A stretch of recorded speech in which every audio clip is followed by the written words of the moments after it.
Ratchet and Clank walkthrough. Now we will be getting by far, in my opinion, the most useful upgrade in this game, and that is Premium and Ultra Nanotech. Now I don't actually have enough bolts to get both upgrades, so before you come here I would say you should probably have around 35 to 36,000 bolts, just so you can get both of these nanotechs, and that way you'll have the full amount of health available to you. So when you start the game, for just over half the game, you spend the whole game with only 4 health, and it's basically about 3 hits until you die, because as soon as you take the 4th one, then you're dead. But when you take the Premium Nanotech, you'll get 5 health, and when you take the Ultra Nanotech, you'll get 8 health. And as soon as you have 8 health, it's pretty darn hard to die in this game from that point on. So, for this first part, we're going to be walking to the left rather than the right. We took the right way the last time, and you're going to be bombarded by another of those rocket guys. So shoot them 3 times with your destroyer, and that'll take them out just fine. There's a Gadgetron vendor there if you need more ammo. And then there's going to be a lot of jumping on these kind of individual platforms and a few of those claw enemies to deal with, but this one isn't too bad. This is probably the easiest way in this place. And I think this is one of the more lengthy levels, because there's I think there's 4 things you can do here, because you do 2 things on this world with Clank on his own, and then as soon as you get the O2 mask, you have to do 2 things with Ratchet. Now this is actually technically a temporary, an optional quest. You don't have to get a health upgrade if you don't want to. And I guess if for some reason, since this game has no difficulties, if you wanted to do hard mode, you could try to do the whole thing on 4 health, which would actually be, pretty impressive on some places, but then again, as soon as you get used to stuff, it's not too bad. But as you can tell, I'm going to be extremely happy to have that health, because I am not doing too good so far. And I'm already down to 1, so it's kind of, how long can I last before I die at this point? So take out that generator, and then you'll have a few more of these kind of pyro suit guys to deal with. These guys are probably some of the more annoying ones, just because if you get up close to them, they'll whack you with their gun, and if you get too far away from them, then their stupid little lava thing just follows you, and they're kind of annoying. But yeah, so when you're out here, just kind of try to pick off as many as you can, and if you inch forward, you should be able to hit some of them without them being able to actually come after you, as long as you're inside this room. So that's a good way to take out some of these guys without taking any damage. Those birds are going to need to wait to get close enough to you, and this guy, when he starts running after you, you should be able to just shoot him down right away. So there is health over here, which is extremely nice, because I kind of need it, but I think I end up losing it pretty soon. And then I shoot those explosive boxes so I can grab a hold of that. And when you jump over here, you're kind of going to get a surprise moment when you get more rockets trying to shoot at you. And that is kind of shown because they give you Devastator ammo. So as soon as you jump there, there's a rocket guy. And I saw him immediately, so I jumped over here, and then I thought, okay, I can't really shoot him with the Devastator from here, so I need to jump back. And I think as I'm jumping back, I take damage, but I tried to shoot him with the Devastator there first, and yeah, it didn't work. So now I'm like, okay, back down to 1 health. How am I gonna do this? Let's taunt him a little bit. Okay, that's not gonna work. So then I'm just gonna come back over here and then hope that I don't die, and it looks like he can't actually shoot me from this distance. So switch back to the Devastator, shoot it 3 times, and down it goes. And then I shot that guy just because I was angry, because now I'm back down to 1 health. So for that guy, just be prepared that he's going to show up, and he won't be a big deal. And then you'll want to jump over a few more platforms. Now these guys, you'll want to take out at least 1 platform back from the edge, because they can hit you. If I were just standing on that platform in front of me, they could actually claw me, hit me, and knock me off into the lava.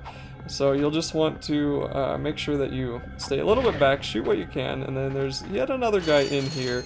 And I go up to try to get this health, and this guy's busy sleeping, so I think, okay, I'm gonna use the Devastator, blow him up, and just get it over with. And I'm like, really? It takes 2 Devastator shots to kill those guys. Okay, then. But you get 2 Devastator ammo back, so it's not a waste. And then I'm just gonna blow up this boat, not this boat, this box, and take care of some of these other boxes. And here's gonna be the last little bit of weird platform jumping you'll have to do, but you'll want to switch back to your blaster and then pick off as many of these guys as you can. Now if you notice, there's there's one of those alerters kind of behind this guy. So you want to be careful you don't alert him, because then everybody else will get woken up. And when you're on this platform, it's not that big of a deal, but it is kind of best to take them out one by one if you can. So it seems as long as you don't jump down into there, the alerter won't really bother, and you can pick off these guys. And there's 4 of these claw guys right here immediately. And the better choice here is probably to jump onto that platform, throw a glove of doom, and then jump back onto this platform, but I decided to do it this way for some reason. I'm going to jump over here. That guy's going to wake up, and he's going to try to wake up some guys, but I already did that, so he can't do that. And then I'm going to try to pick off a few more of these enemies. And I'm going to try to blow up that box. So that, I think that damaged one and then just woke up the other, so that was kind of pointless. And then I'm going to shoot even more, hoping that I can just take them all out from this point. And seems to be working well so far. So there's probably about 3 left. I think there's 1 behind the mushroom plant there, and a few more. So there's 2 there, and then there's like 2 left. So there's like 4 left here. Anyway, so I'm thinking, okay, how am I going to do this? I'm going to try taunting them to get them over here so I can shoot them better. And I'm like, okay, this works. And he pokes me off the edge into the lava. Yeah, so if you were wondering how I knew that that's what would happen when you stand too close to these guys, then that would be how. So anyway, I just cut out all the walking it took me to get back here and took out all the guys like you're supposed to, which was basically the same way, just being a little bit more careful. And then you can take out these generators to get rid of the wall there. Now for this, you'll obviously want to blow it up, because you just don't want to be jumping into that. And I see those guys over there, so I'm really thinking, okay, maybe I can get them to the explosive boxes. No, the taunter just blows up the boxes too, doesn't really help. But I guess in a way it got him closer for me to be able to shoot him, so that was kind of good.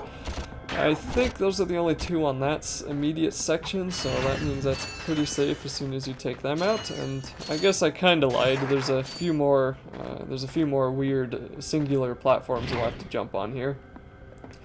And then we'll be pretty close to the ship and nearing the end of the level soon here. There's still a little ways to go. As soon as you jump on there, you're going to get one of those guys that just kind of pop out at you. And like I said before, it's not always best to stand on that closest platform, because most of the enemy's attacks will reach there. So step back 2 platforms, shoot him with something, and then you can continue. And I think another one of those guys is going to jump out at us here in a second. We can see one of them right there. And I, for some reason, had my destroyer out, so that was useful, I guess. Took him out pretty quick. And then we're going to be seeing yet another elevator, and I'm just checking to see how much longer I have to go on my map. It's a pretty useful map. I'm kind of surprised that it's not total garbage, because there's some games that give you maps and they don't really do anything. It's just like, yeah, there's a map. Yay. Anyway, so here is the Nanotech. So all you have to do is walk in, and I'm taking a quick look around, making sure there's no enemies, and then you'll pretty much have a shortcut here. The shortcut is in a weird spot, so if you do need to come back, you'll want to make sure you remember where that is. But the first Nanotech is just 4,000 bolts, and it increases your health by 1, so now you have 5 health, and that is immensely helpful too. But if you can, like I said before, try to come here when you have enough bolts to buy both, so then you have 8 health throughout the rest of the game. And 8 is the maximum amount of health that you'll be able to get anyway. Well, that's pretty much going to be it for this video. The very latest in Gadgetron technology. Ultra Nanotech is 3 times more potent than Premium Nanotech.